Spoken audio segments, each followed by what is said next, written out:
Ketika putrinya sedang menonton TV, ia mendekat lalu memecahkan televisi itu. Tetapi sang anak sama sekali tidak bergerak. Ia hanya tetap duduk dan terus memakan popcorn. Melihat itu, pikirannya semakin geram. Ia menampar popcorn dari tangan anaknya dan menyuruhnya keluar dari rumah. Tanpa reaksi apapun, sang anak hanya membersihkan potongan popcorn yang jatuh di pakaiannya. Ketenangannya terasa sangat aneh. Saat itu ia merasa seolah-olah telah melihat wajah asli putrinya. Rasanya seperti ada sesuatu yang lain telah masuk ke dalam diri anaknya. Sesuatu yang mengenakan tubuhnya. Hal itu membuatnya ketakutan dalam dirinya. Karena ketakutan, ia berlari ke kamar tidur dan segera masuk ke dalamnya. Lalu menutup pintu dengan keras dan mengunci pintu dengan rapat. Namun ia tetap merasa itu belum cukup. Ia menggeser lemari sepatu ke depan pintu, lalu mendorong tempat tidur ke arah pintu itu juga. Apapun yang ia temukan, semuanya ia gunakan agar makhluk itu tidak bisa masuk. Beberapa saat kemudian, terdengar keributan di luar pintu. Ia mundur ke belakang, kakinya tersandung sesuatu. Sebuah obeng tergeletak di lantai. Ia menggenggamnya erat-erat. Kini ia memiliki sesuatu untuk melindungi diri. Tiba-tiba pintu mulai bergetar, seolah ada kekuatan tak terlihat yang mencoba masuk.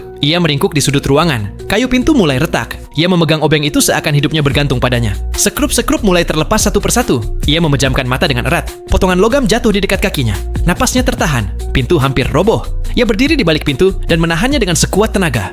Tiba-tiba sesuatu yang tajam menusuk kakinya, tapi ia tidak merasakan apa-apa. Selain rasa takut, tidak ada perasaan lain sama sekali. Pada detik berikutnya, pintu itu jebol ke arah dalam. Ia langsung merangkak masuk ke bawah tempat tidur. Putrinya masuk ke kamar. Ia menyingkirkan lemari seolah-olah itu tidak berat sama sekali. Ia melihat kaki anak itu berhenti tepat di tepi tempat tidur. Obeng masih ada di tangannya. Ia menunduk. Beberapa saat kemudian, wajah anak itu kembali tampak polos, sama seperti sebelumnya. Perlahan-lahan ia keluar dari bawah tempat tidur, berusaha terlihat normal. Setelah beberapa lama, keadaan kembali tenang.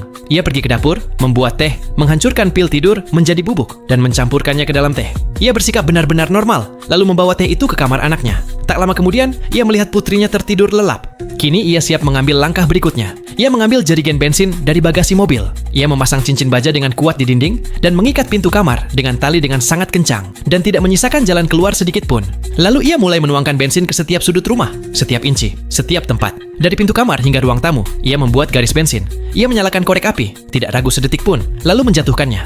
Api menyebar dalam hitungan detik. Ia keluar rumah dan berdiri di halaman, menatap dalam keheningan hingga api melahap segalanya. Akhirnya, semuanya berakhir.